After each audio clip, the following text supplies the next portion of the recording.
Good morning বন্ধুরা, এই যে চলে আসলাম একটা নতুন ভিডিও নিয়ে।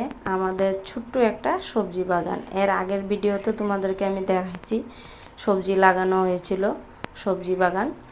আর অনেক দিন আগে ভেন্ডি গাছ লাগানো হয়েছিল, তাই ভেন্ডিগুলা মানে পুরোট হয়ে গেছে, মানে অনেক দিন ধরে আসা হয় না। খুব ঝড় বৃষ্টি হইতেছিল, বৃষ্টির জন্য এদিকে আসা হয় না, আর প্রচুর জঙ্গল হয়ে গেছে। তাই ভাবলাম আজকে এদিকে আসি, তাই 11টার দিকে আসলাম সকালে।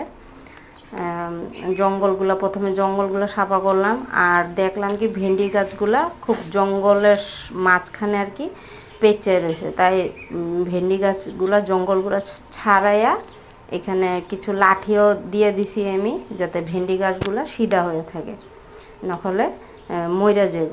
আর এই যে টমেটোর গাছগুলাও মাটির সাথে মানে পইরা ছিল, তাই এখানে কিছু লাঠিও আমি টমেটোর গাছে দিয়ে দিছি। টমেটোরও অনেক নষ্ট হয়েছে, আর কিছু বেগুনও নষ্ট হয়েছে।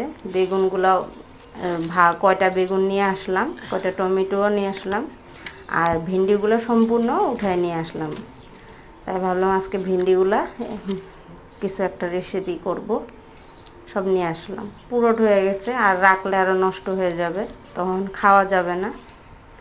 বন্ধুরা, তোমাদের এরকম কার কার ভাল লাগে নিজের হাতে তৈরি করা সবজি বাগান, আর গাছের থেকে এরকম সবজি, টাটকা সবজি ছিঁড়ে বানাইয়া খাওয়া কার কার পছন্দ করো জানাইবা।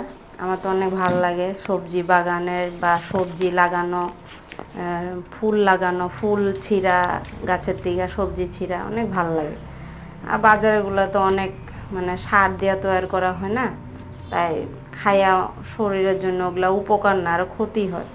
আর আমাদের এই যে এগুলা যে কোনো কিছু দেইনি, কোনো সার ঠার কিছু দেইনি, এগুলা শুধু খালি বিচিগুলা ফালাইছি, আর নিজে নিজে গাছগুলো হয়েছে। এখানে কোনো সার দেওয়া হয় না, কোনো মেডিসিন দেওয়া হয়নি, তাই এগুলা খাইলে শরীরে একটু কাম দিব।